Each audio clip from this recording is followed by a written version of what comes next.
where we empower people with biblical wisdom for proactive living. Remember, where you find yourself tomorrow is a function of the actions and decisions you take today. Life is not complex, it is only demanding. This week, we're going to be looking at another aspect of the principles of life called the power of light. The power of light. It's amazing that in the book of Genesis, which is the first book of the Bible, the book of beginning, the first thing that God created was light. You've heard the word, and let there be light. Light makes us to see. Light helps us to see what is at our disposal, how we can use them to profit, how we can use the things that we have to maximize life. The truth is that real life starts when you start to see. It takes light for you to take advantage of anything that is around you. It takes light for you to see opportunities and experience opportunities. I believe that you have been in situations where opportunities are so close to you, yet you didn't see them until somebody came along and showed you and said, wow, you're missing out on this. This is what you should have done. You are lighted up. And you changed your approach and you started taking advantage of the opportunity at your disposal because you now have light in that area.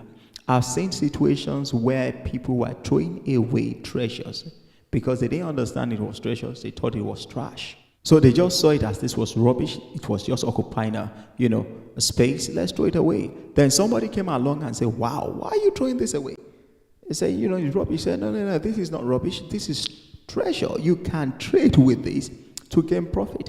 Now, the same people that were throwing away things changed their approach and started trading with what they once called trash. But now, because they have light in that area, it has now become treasure, and they traded with it and made profit.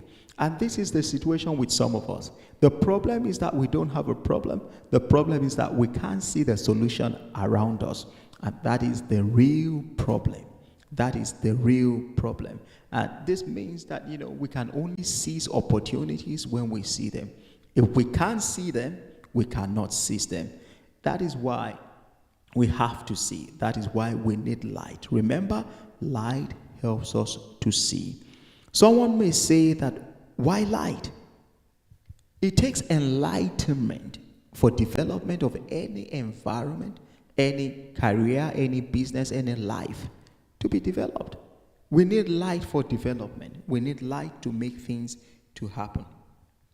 It is light, or what I call enlightenment, that determines the development that one experiences. So if you are going to build a great life, you want a great family, you want a great relationship with people, a great career, a great business, you want a great environment around you, the first thing I will tell you to do is go for light. Get light. When you get light, you're going to see a whole lot of transformation happening around you. This is why in the advanced world, light is a necessity, it's not a luxury. Light makes things to happen. The Western world cannot do without light because they have value for it. I've seen in other parts of the world where light is an option. They don't understand what it means. They don't know the impact of light. They just, bring light to people once and again. Not every time. It's not consistent. And you can see the position of these nations and the community of nations. They don't have a voice. Light is essential. Light is one major aspect of life. If you're going to enjoy life, you need light. And this is the reason why any society that has light is ready for development. Any life that has light is ready for development. Any business that has light is ready for development and advancement of the people. So someone may ask me, what is light?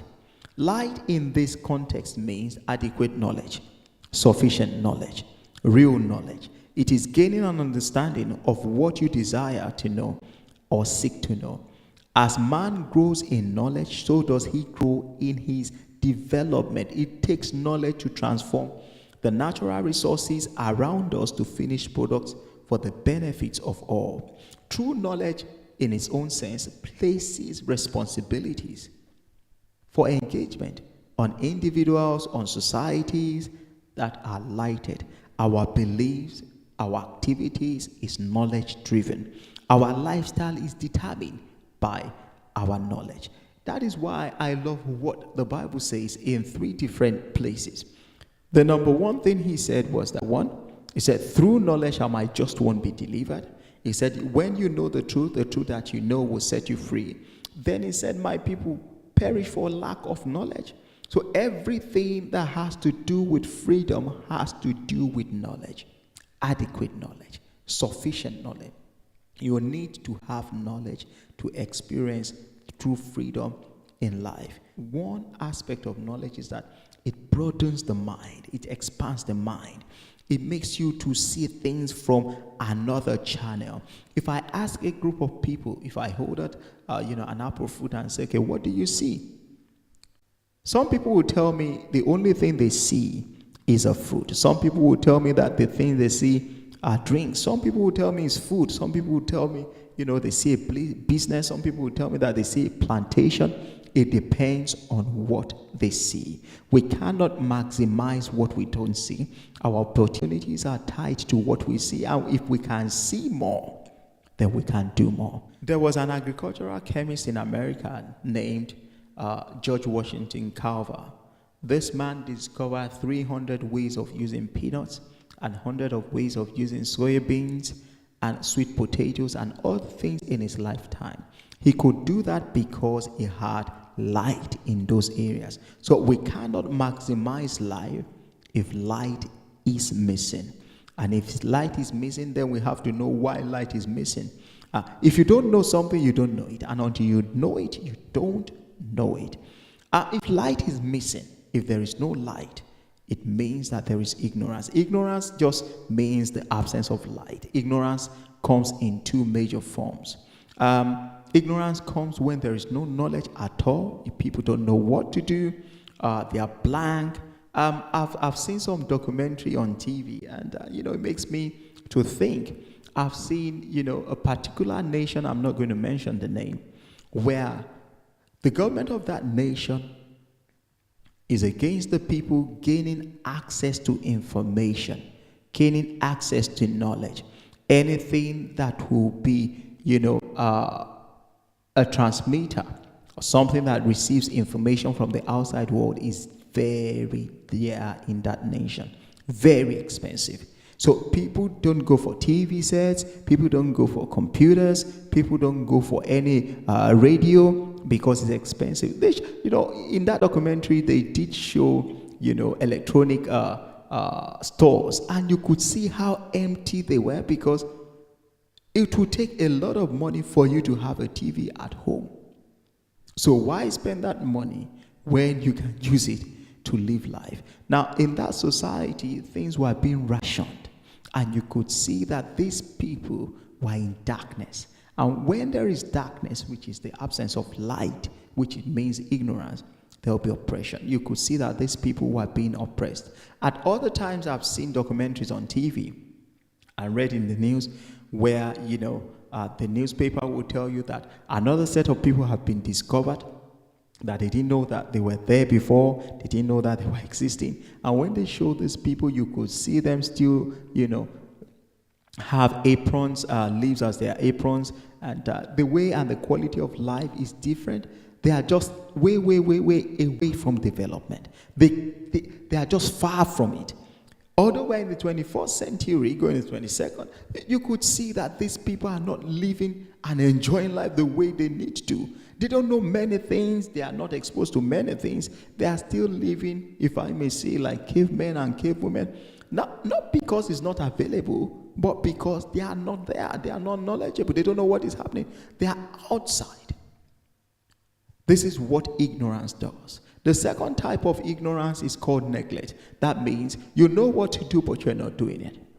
You're not going to get the same result that you're supposed to get if you did it. And both lack of knowledge and neglect will give you the same result. Even though you know how to do something, but you're not doing it. You're not willing to do it. You're not willing to commit to what you know. You will still get the same result as someone who doesn't know what he's doing. So lack of knowledge leads to lack of development. If there is no light, there won't be any development. Now, quickly, let us look at access to knowledge. We have to understand that, we're talking about the major things that affect life here. That is our intention at Wise Living, to help people see, to help people know what is around them that they can take advantage of, to help them raise their standard of living, because you cannot raise the standard of living without having light, having adequate information, having adequate knowledge in an area. And that is why we're here. That is why I'm using the Wise Living platform to communicate to people the things that they have been given, the things that surrounds them that they don't know that surrounds them, so that they can start taking advantage of these things and live a better life. And thank God for giving them life to come to this earth, to live life, enjoy it, and when your time is up, your time is up. There are three areas, like I said, that we're going to be looking at that helps you to gain access to knowledge. The number one area is a desire to know. One of my favorite quotes is by James Allen. He said, when you are ready to learn, your teacher will appear. I believe he saw this from the book of Acts, when the Ethiopian eunuch was coming from Jerusalem, just coming, and the man was, reading the scriptures and couldn't understand it. And I believe he was trying to gain understanding, to say, okay, what is happening here? How do I know? How do I decipher what is happening? Then, before he knew it, Philip was on the other side, and Philip was asking him, do you understand what you are reading? And he said, I don't understand. I need a man to explain it to me. And from that point, Philip started expounding the scriptures to him. And the man became a beneficiary of the same thing, because light came, because he had, expanded knowledge. Somebody explained it to him. Somebody gave him light to see. Remember, light helps us to see. In darkness, you don't see. You see everything. Everything becomes clear when there is light. So he became a beneficiary of the things that he was trying to know when light came. So you need a desire to know. Very important. You need a desire to know. The number two thing you need is humility. And when I'm talking about humility, I'm not talking about your facial expression. It doesn't mean that you look pious. It doesn't mean that you behave in a kind of timid way. That doesn't make you, humble. Humility talks about being teachable. You can be shown, you can be taught, you can be, somebody can reach out to you. Like the example I gave about desiring to know, that man was teachable. He wanted somebody to explain it to him. He said, how can I know this except somebody explain it to me? So that is humility. He was on a chariot. Philip was using his, feet to walk around. Then he saw somebody. He said, come up. Join this chariot. Come and tell me the things that you know about this. And that was how the man became a beneficiary. He was holding it, but he didn't have access. It's like standing in front of a vault. You have treasures inside, but you don't have the codes to access the vault. And this was the situation of the man. So he needed somebody to show him. He needed somebody to bring light to his life. And that was what Philip did.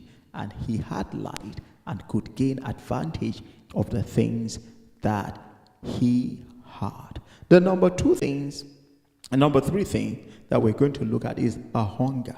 You need an appetite for knowledge. You need an appetite for knowledge. Anywhere you see light, people demanded it. They wanted to know. They were so hungry for it. These are the three major channels that will help you access light. Now, I've tried to sit down and, I've met people, read books, and I've said many things in life. I looked at many experiences. And part of the things I've seen is that the process of knowledge is actually personal. Even though we go to the four walls of schools, you'll see people tell you that I've just finished my degree program, I've done my master's, I've done my PhD, I've done my MBA, and for some of them, you look at their lives and it doesn't speak anything that they've been through the four walls of school. And to some other people, you see transformation because the whole purpose of knowledge is change. The whole purpose of knowledge is not just for you to have it, is to change things, to make things better, to make life better, to raise the standard of living. Like I said, the process of knowledge is mostly personal. And you could see it in individuals, you can see it in nations, you can see it in people, the way things are done. I remember during the time after the war, the Japanese decided, to make a change in their life. They decided to make a change in the society. Especially, I'm just going to look at what example of the motor industry. They decided that, okay, how do we gain access to the market? How do we have, this kind of market in our society? And one of the things they did was to buy cars from the United States of America, and they saw how things were being done. They broke them down, into bits and assembled them together and understood how, it works. And one of the things they did was, okay, they looked at the cars and said, okay, what are the parts that are not necessary? We don't need it to run the car. And before you know it, the Japanese were making their own cars. It's an individual thing. The process of gaining knowledge is individual. I look at Singapore, a nation, a great nation as well. They were like in the third world country category, and they decided to make a change. They decided that no, we don't want this for ourselves. We want to be in the first class, and they worked their way up. They started imbibing what works in the first class nation, and the things that didn't work, they left it behind, and they created a world of theirs. And today they are different. They have left behind other nations of the world that they were like a member to. They've left the third world nations to become, a first world nation. So the process of gaining knowledge, like I said, is personal. I believe there are three major areas, and I'm just going to be going through these areas quickly. You can, at your own time and disposal, check all these three. There's a process of learning. This includes reading, studying, making research and development, experimentation, meditation, gaining inspiration, gaining understanding, and going for training, seminars. I'll all put this in one. Learning. There's a lot to know. If you're going to gain knowledge, you have to go through this process. It's a process. It's not difficult, but it's challenging, and you get better. You get better and better at it. You need discipline to do all this. Process to get the kind of knowledge you desire. The number two thing I would say is traveling. And what traveling does is to expand your scope. It makes you to see things from another point of view. You see things from a different point of view. You see things that you have never seen before. You can travel physically, or you can travel through books. That's the easiest way to travel, is through resource materials. There are places that you will go that you have never traveled to. From where you are. There are people that you will never have met in life, but you can meet them on the platform of resource material. The third one is association. You see yourself, moving around with a set of people, communicating with a set of people, and you will see yourself that you are rubbing minds with people, and it's changing you. Association influences people. Association, affects people. Association makes things to rub off on us. So you are conscious of the people that you are moving around with, because whether you like it or not, you are being influenced. So these three major channels helps you to gain knowledge. It helps you to gain knowledge. I remember the story of Henry Ford. He was just like a mechanic in a workshop, and before you know it, he started moving with some set of people like Thomas Edison, Firestone, and some other other people, and he started rubbing minds with them. And in no time, his story started changing. One of the things I liked about Ford that he said during his lifetime, he was asked that if he loses everything, his empire, what will he do? And he said, I'm going to get everything back in 5 years. If I lose everything, I'll get it back in 5 years. All I need the same people around me. And I know what to do. And that places, shows you the place of knowledge. And this is why I say that, the process of gaining knowledge is an individual thing. Very important. I think we have misunderstood the place of education. In our present day, when people talk about somebody being literate, it means that the person has been to the four walls of school. But I believe that, it's more than that. Checking up on the word education is derived from the Latin word educo, which means that, to educe, to develop, to expand, to grow. And, the whole purpose of gaining knowledge is to grow, to make changes, relevant changes, to affect people. And that is why it is personal. So you can see people growing. You can see people being, affecting lives because they've been educated, not because they have certificates. So if you're truly educated, it's going to be seen. And that is the importance of personal development. Personal development helps you to start buying the right books.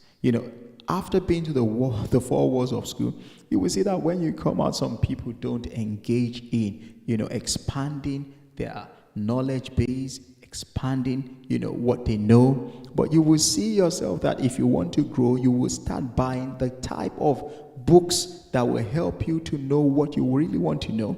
That will help you go into the area that you want to go through and succeed. You will start having your own library. You will start changing the type of association you have.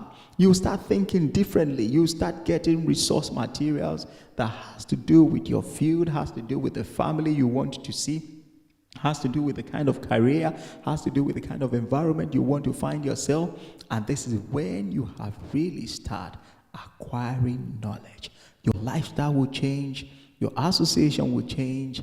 Your environment will start changing because this is what light does. The whole purpose of personal development is to bring light into your life, to make you grow, to make you experience life, to make you maximize life. Now, as we begin to close, I'm going to close with this story of the prodigal son in the Bible. Some of you have read it as the story of the lost son. Some of you have read it as the story of the prodigal son.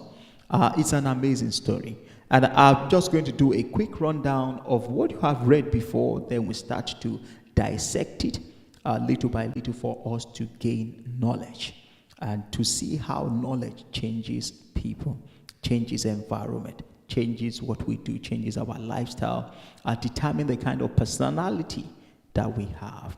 Now, the story, very simple story, goes like this. The father had two sons.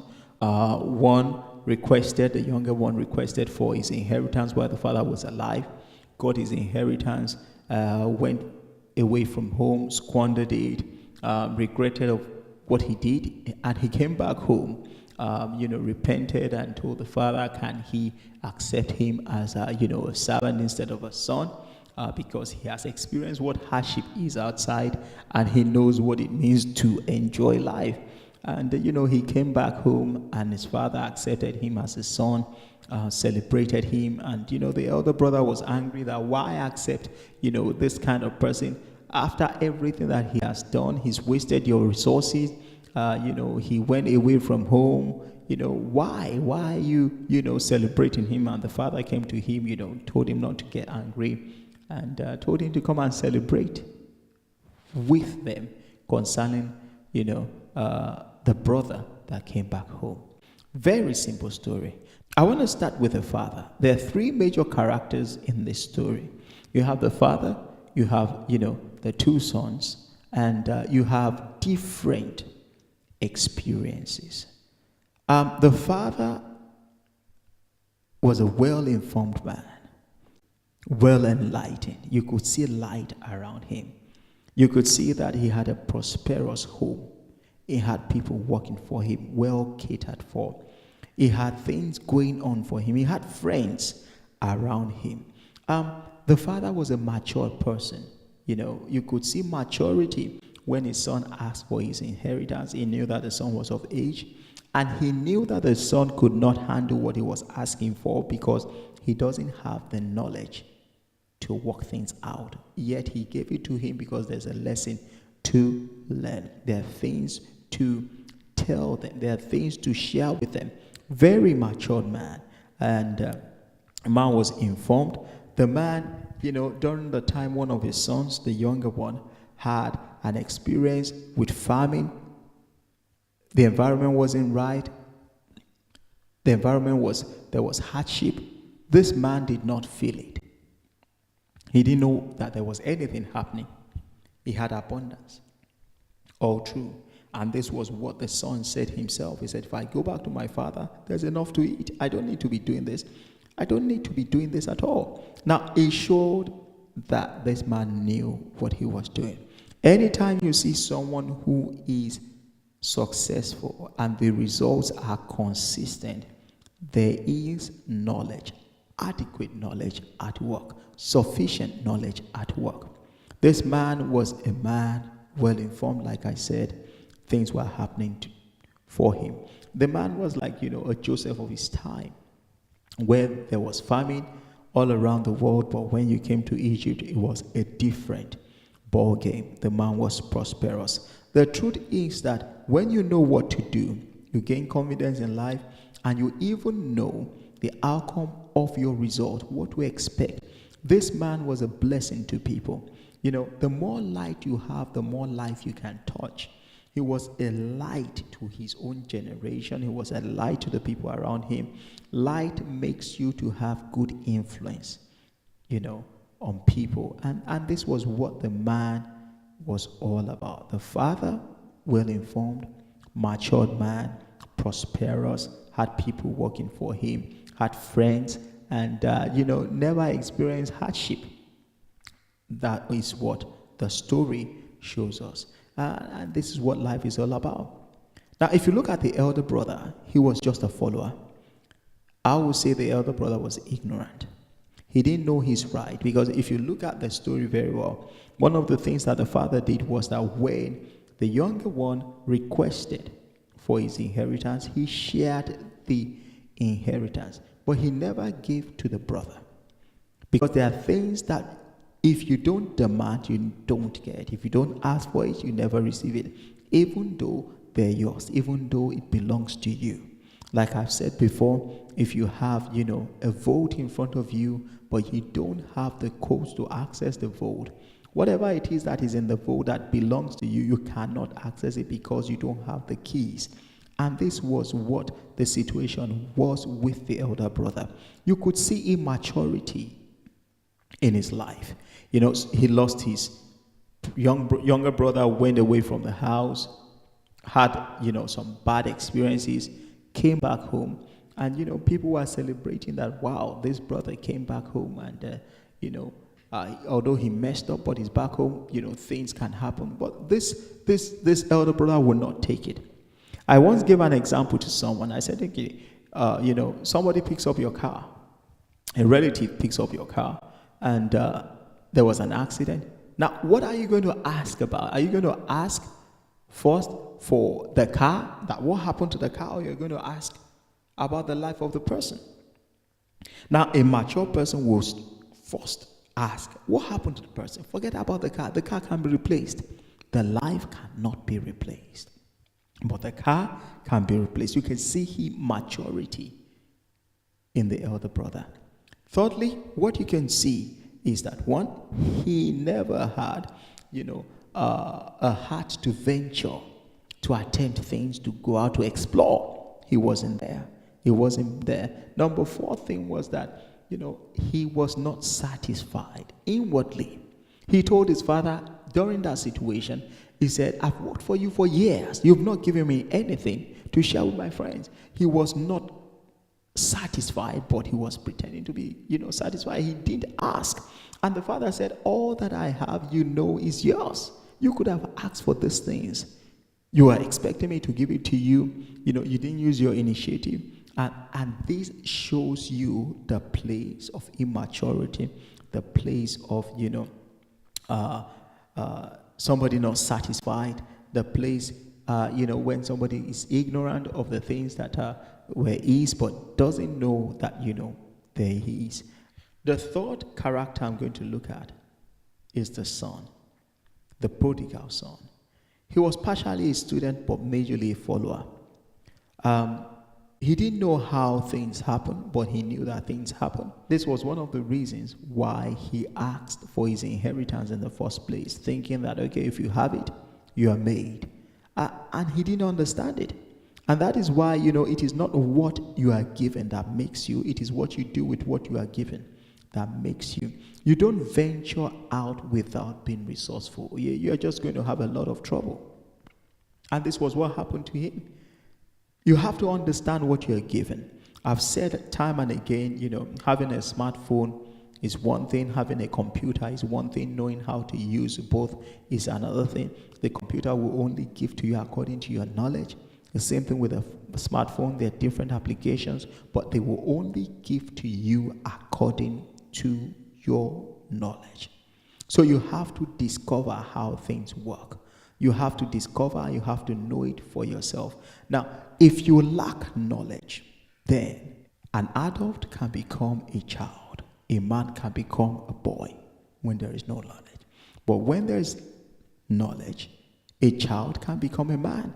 Because the difference between a man and a child is growth. Not just the physical growth, but the maturity, the exposure.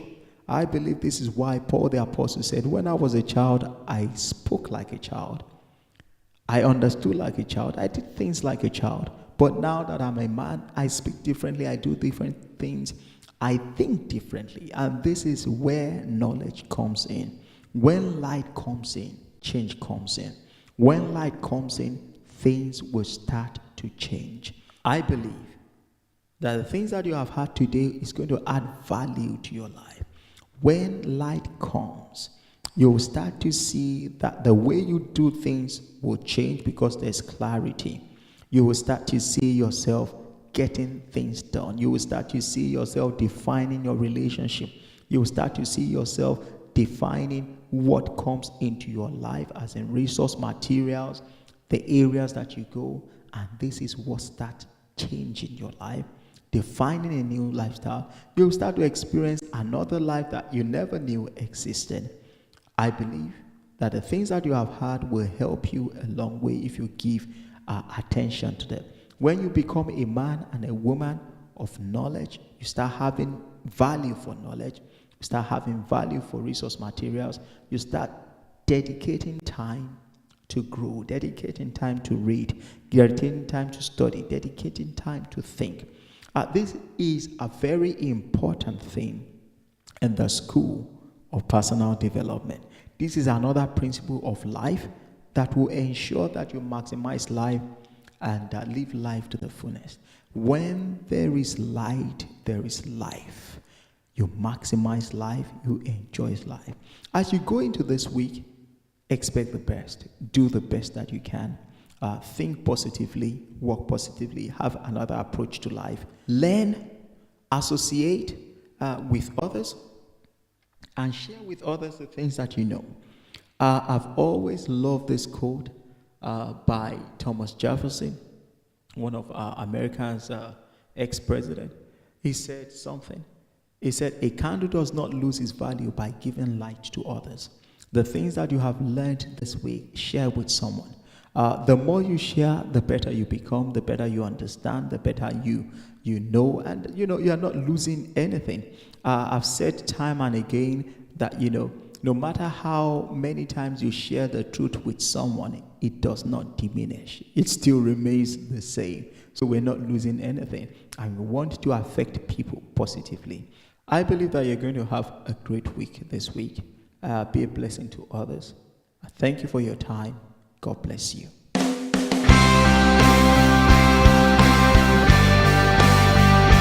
believe you've enjoyed listening to this life-transforming, insightful teaching. For more information, to purchase any of our resource materials, log on to www.wiseliving.org.uk. Send us an email at info@wiseliving.org.uk or call us on 0794 7416 044 or 0797 040 9757 or write to us at Wise Living, PO Box 936, Dagenham, Essex, RM9 9JL, United Kingdom.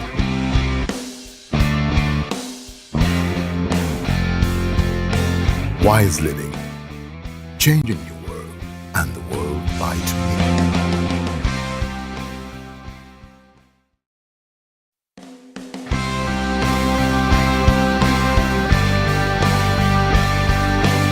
Welcome to Wise Living, where we empower people with biblical wisdom for proactive living. Remember, where you find yourself tomorrow is a function of the actions and decisions you take today. Life is not complex,